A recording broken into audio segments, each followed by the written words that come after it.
everybody! Eu não estava esquecendo de vocês. Bora lá?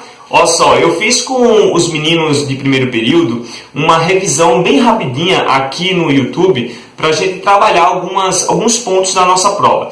E eu não ia esquecer de vocês, tá? O tempo ficou corrido, mas eu estou gravando esse vídeo para a gente falar de alguns pontos muito importantes que estarão na nossa prova. Lembrem, nós fizemos uma revisão, nós fizemos um simulado, nós fizemos um pré-teste. Então, observem todo esse material que vocês construíram ao longo aí desse tempo, estudem bastante, porque a nossa prova está dentro de todos esses assuntos que nós trabalhamos. Bom, bora lá, vamos começar aqui. Ó, eu estou com a prova aberta na minha frente. E o que eu posso dizer para vocês? Que toda aquela história sobre homeostasia e sobre os processos adaptativos celulares vai cair na prova. Então estuda lá o que é homeostasia, estuda as alças de retroalimentação positiva e negativa, estuda os processos adaptativos, o que é uma hiperplasia, o que é uma metaplasia, o que é uma hipertrofia. Tudo isso é muito importante. Lembrem, por exemplo, quando nós estudamos as doenças hepáticas gordurosas e falamos que um dos golpes vinculados a essa patologia refere-se ao acúmulo de gordura dentro da célula. Isso, em parte, não deixa de ser um processo adaptativo. Bom, outra coisa muito importante são as doenças do trato gastrointestinal. Vocês precisam saber desde a função do trato gastrointestinal, a fisiologia normal desse trato gastrointestinal, até as patologias como nós trabalhamos. Por exemplo, dispepsia. O que é a dispepsia? Não é azia. A azia é um sintoma vinculado com a doença do refluxo gastroesofágico. O que então que explica a dispepsia? Quais são as possíveis causas para a dispepsia? A doença do refluxo gastroesofágico, o que ela é? Quais são as precauções? Quais são as causas? Quais as complicações dessa doença do refluxo gastroesofágico?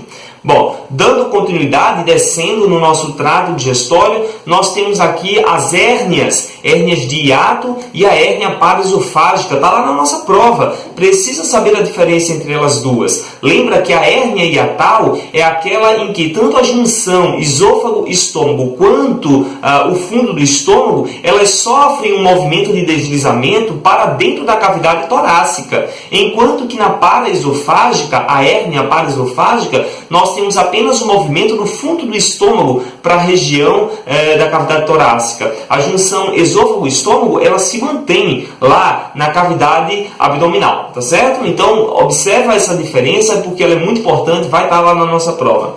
Um outro quesito que a gente precisa lembrar é a síndrome do intestino irritável. O que é a síndrome do intestino irritável? O que justifica? Quais são as possíveis causas? Nós vimos que a síndrome do intestino irritável, ela tem uma causa muito idiopática. A gente não sabe muito bem o que é que pode estar associado. Mas existem algumas correlações. Então, estudem essas correlações e façam a associação entre a síndrome do intestino irritável com a intolerância à lactose e a doença celíaca. O que justifica? Quais são as possíveis correlações entre duas doenças relativamente alimentares com a questão da síndrome do intestino irritável? Então, dê uma olhadinha nisso que vai estar lá na nossa prova. Outra coisa importante, doença hepática gordurosa. O que é isso? Ela tem duas causas, uma alcoólica e uma não alcoólica. O que diferencia entre elas? Lembrar também que dentro da doença hepática gordurosa nós temos a hipótese dos golpes múltiplos. Primeiro golpe, segundo golpe, terceiro golpe. Quem é cada um desses golpes? Entender a questão da esteatose, entender a questão da esteatohepatite, entender que a cirrose trata-se de um fígado fibrosado e não de um processo inflamatório diretamente. Lembrem também que nós temos a hepatite A, B, C, D e E. Quais são as hepatites infecciosas? Quais são as hepatites com maior propensão ao desenvolvimento de quadros crônicos? Isso está tudo na nossa prova. E para finalizar, chegou a pancreatite. Lembra lá da autodigestão enzimática, da hipótese da autodigestão enzimática? Então dá uma relembrada nisso, procura ver o que é a pancreatite, quais são as causas dessa inflamação do pâncreas, porque vocês vão fazer uma prova maravilhosa, eu tenho certeza. Tá joia? Um beijo grande, gente. Tchau, tchau e até logo mais.